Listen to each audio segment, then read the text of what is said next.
If you think you need fancy microphones, a really well-treated studio, a large collection of plugins, and outboard gear to make awesome music from home, well, you got to think again. Today, we're going to be going over some of the biggest misconceptions that plague home recording artists like you that keep you from making awesome music and releasing it. Now, look, these misconceptions are things that I have fallen into before. I continue to fall into it. It's really hard for me not to get, my eye on that next piece of software or gear and get really excited about it, thinking this is going to be the thing that's going to inspire me to make more music, to make better music, or it's going to be that secret sauce that takes me from a demo all the way to a professional sounding track. And I buy into the marketing. I know you've bought into the marketing, but here we're just going to dispel these misconceptions so you can focus on what's important and know what you need to be doing to get those awesome sounding recordings from your humble home studio. And see, the thing that us home recording artists tend to believe is that better gear equals better recordings. And that's a huge misconception. The truth is, it's not about those expensive mics. It's not about really great sounding rooms and room treatment and having a full studio setup. It's not about your plugin list. It's not about analog outboard gear. It's all about smart processing and your workflow. By the end of your time with me today, you are going to know what to stop wasting money and energy on and what you should be focusing on instead to really hit your goals as a home recording artist. All right, we're going to jump straight into the first misconception that I want to tackle, and that is your mic placement, your recording, it has to be impeccable. You need to make sure that your mic is in the right spot in the room to really capture all the nuance and the performance. And if you don't get that right, your recording is going to be terrible. And I'm here to tell you that that is bogus. My guess is that you are recording with one microphone. You're probably recording your vocals, maybe an acoustic guitar, maybe a guitar amp, but I highly doubt that you are doing multi-mic recordings in your home recording studio. If you are doing multi-mic recordings, say you're doing drums, then your mic placement, your room, those things do become more important at that time. So that's for multi-micing. But if you're using one microphone, the little bit of difference that you're using to change it in your room is not going to make the biggest difference. I would say just get into the flow of recording, record, do a few takes, and then call it done. Don't worry so hard about where your mic's placed in your room. Don't worry about all the treatment. You can use audio processing after the fact, like Isotope RX. If you have a universal audio interface, you get the C-Suite CVOX, which is an amazing real-time plugin that will help reduce room and reverb ambience in your recording. It does an insane job. I'm actually using it right now on this microphone as I talk to you right now. And you can use those to help clean up your recording. As long as you get a clean enough recording, once you start putting that into the mix against other instruments, nobody's going to really be able to tell where it is that you recorded it, or if you move the microphone an inch over this way instead of just keeping it where it was to record whatever it is that you want to record. So misconception number one, mic placement, room treatment, where it is you're recording, doesn't really matter these days. This next misconception is one that I'm not going to lie, I have fallen into before. I still have a hard time with it because we're talking about analog gear, and that if you really want to get those professional sounding recordings and really stand out, you need analog outboard gear to either record through and into your computer or to then use as processing after the fact in a mix. And analog gear is fun. Don't get me wrong. Having your hands on knobs, there's just something to it. There is something about running a signal through actual components that interact with the signal. I find with analog gear, you kind of can dial in settings a lot easier. It seems to be a bit more forgiving than a plugin, but really, analog gear is not the thing holding you back. Analog gear is kind of like a fetish of the home recording artist these days. It's like something that you just want because you want it and you want to feel cool having it. But with plugins these days, they sound so close to the analog counterparts. I've done shootouts between some analog pieces and some plugin counterparts. You can go listen for yourself. And it is so minute. And again, when you're listening to a sound and the entire mix nobody's going to know the difference. Nobody's going to be like, oh, wow, this sounds like it was recorded with a hardware 1176. No, nobody's ever going to say that. Only you are going to think that. Hardware is super expensive. You have to have a space for it. You got to maintain it. I would say, unless if you are really wanting to go down the hobby of it, collecting these pieces, and you want to become a collector of hardware units, I would say to stick to the plugins that you have. The next misconception we're going to tackle is the software that you use to record your music, your DAW, your digital audio workstation. For the longest time, it was Pro Tools. Everybody was saying you need Pro Tools if you want to make professional sounding recordings. Pro Tools, in my opinion, these days, I would stay far away from Pro Tools unless if you need to use it for whatever reason. A lot of people are using Studio One, Logic, Cubase, but even with those particular softwares, I would say you're getting way too many options.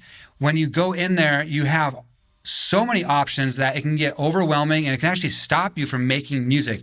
This is why I prefer the DAW Luna by Universal Audio, because they have a lot of high quality features within it, but really it's designed to keep you creating and make the workflow as easy and seamless as possible. Yes, you're not going to get a lot of the features that you might get in a Logic and a Studio One, and it's still really far behind those DAWs.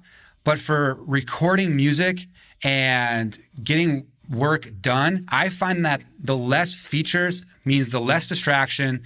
And by the way, Luna's also free. So if you've been looking at DAWs, you've been thinking about switching DAWs, or you're like, man, maybe I want to go from Logic to Pro Tools because everybody's saying Pro Tools is like the software. Trust me, Pro Tools is not at the top of the food chain anymore. Their business practices are kind of weird. I don't like the idea that you got to subscribe to keep your software. I'd rather just pay a flat fee and have it like Logic, or just not pay anything and use something like Luna, which has all the features you need to make awesome music, but it's free. There are paid upgrades, but you don't need them. If you're just looking for something to record into and use, and it's simple, check out Luna. So that's misconception that I want to bust right here, is that your DAW matters. It does not matter what DAW you use. So this next misconception, I know you've probably fallen into. I fall into it on a daily basis, and that is plugin acquisition. I like plugins. I like playing around with plugins, but to think that that next plugin purchase is going to be the thing that takes my productions to the next level and or is going to make me inspired to write a new song, it's totally bogus. Plugins like hardware, you got to look at it like you are a collector of plugins. It is insane the amount of plugins and tones and sounds that we have access to these days with all these subscription bundles. Every major plugin manufacturer has a subscription that will give you all their plugins. You go look at your plugin list and you have way too many to choose from. Now, every plugin you got to think of like a crayon in a crayon box. And we now have a crayon box that has like 1,000 crayons in it. And to think that we know how to use every single shade of the colors masterfully is ridiculous. That is not. We don't have enough time in the day or in the world to master every single plugin. So if you want to get better at making more music and releasing more music, just use what you've got in your DAW. If like you're using Logic, just stick with the stock for as long as you can. If you want to upgrade because you just are curious and you want to go down that rabbit hole, then by all means do it. I mean, I own so many plugins. I continue to buy plugins, so I get it. But they're not making it to where I can make more music. It's just something fun to have. Once you start to learn your plugins, you will work faster with them, and then you'll also kind of understand the shade of color that it gives you. But that's like a whole other skill set that isn't writing music, producing music, editing music. I would almost say focus on your songwriting, your pre-production skills, your editing skills, and then outsource mixing. You're going to save yourself so much money by just outsourcing to a mixer, even if they're expensive, by just not buying all the plugins. That is a hot take. I understand. Everybody loves mixing and everybody talks about mixing and everybody talks about plugins. I'll talk about mixing and plugins myself, but just know if you are trying to release more music, you're not hitting your goals, Mixing is one of those things that I feel like is one of the biggest rabbit holes to go down because there's so much marketing around it and it's very, very tempting. But again, just EQ, compression, some reverb, delay. You can do whatever you need to do in a mix with that, and you are going to be good. All right, so I'm gonna jump into one last misconception. There's tons of misconceptions we can talk about. If you want to hear more or you want to discuss this, just leave me a comment. This next misconception is all around the perfect take. Now, this kind of dovetails back to the beginning when we're talking about microphone placement, but this is the perfect take. Getting that absolute perfect take nailed down, one take, one try, no editing needed after the fact. This is going to slow you down so much if you are sitting there thinking about trying to get the perfect take. A acoustic guitar performance where you get like no string scrape, every note is articulate, and you just absolutely nail the performance, the timing, everything. Your vocals, you've done all your vocal warm-ups, you're hydrated, and you hit every single note perfectly with all the feeling in the world, and it just feels like magic. Inspiration came down and rained on you on your recording day. It does not work that way. Trust me. Just think about the fact that everything that you need to do is going to require editing. Some things are going to take a lot more editing. Some things may not take that much editing. But if you're looking at your vocals and you're recording vocals, you need to jump into editing after the fact. Do multiple takes, comp those takes together, get into a little bit of minor timing. You definitely going to want to tune. Even if you are a classically trained vocalist, you're like, oh, I would never tune my vocals. Trust me, tuning is happening on pretty much all the recordings you hear these days, even with really good singers. You got to think about it. If you're putting a vocal up against a production and everything else is tuned, and you're a little bit pitchy, that can stand out and be a distraction in the recording itself. So even a little minor touch-up in tuning, stacking, vocal harmonies, all these things need to get aligned to really sound tight. There's going to be a whole lot of people that may debate saying, no, you got to keep things loose, keep things organic. I have tried both. I've tried going the organic route, and then I've tried the editing and going like the full 9 with my vocal productions. And I can say without a doubt, sounds so much better when you actually put the time in to edit.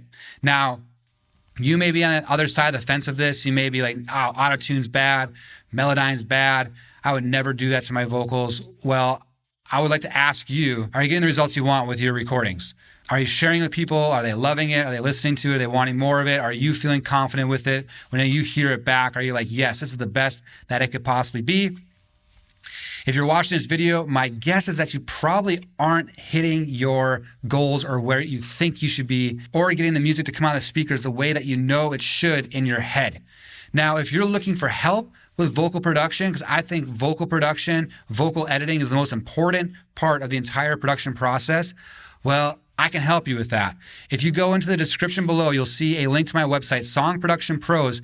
I put on live online workshops where I go from vocal productions from A to Z on how to take a scratched vocal take and make it sound professional, polished, and pop out of the speakers. These are things that I learned from a Grammy-nominated music producer where I helped them do this on some major productions as well as productions I've done for myself, and it totally night and day changed the way that I looked at recording vocals forever. I used to struggle so hard with getting my own voice sounding the way that I thought it did live out through the speakers. And once I learned this process, it changed everything. So make sure you're going into that description, click that link, and it might be on a wait list, but just sign up for the wait list and let me know that you're interested, and then we'll be in touch. All right, so that's it for these misconceptions. Again, let me know which one spoke the most to you in the comments below. Let me know if there's any other misconceptions that you have discovered in your own musical journey, and share that in the comments below. I would love to know your thoughts. Keep this dialogue moving. Again, my name is Brad Johnson at Song Production Pros. I appreciate your time today, and I hope you have a good one, and I'll see you on the next video.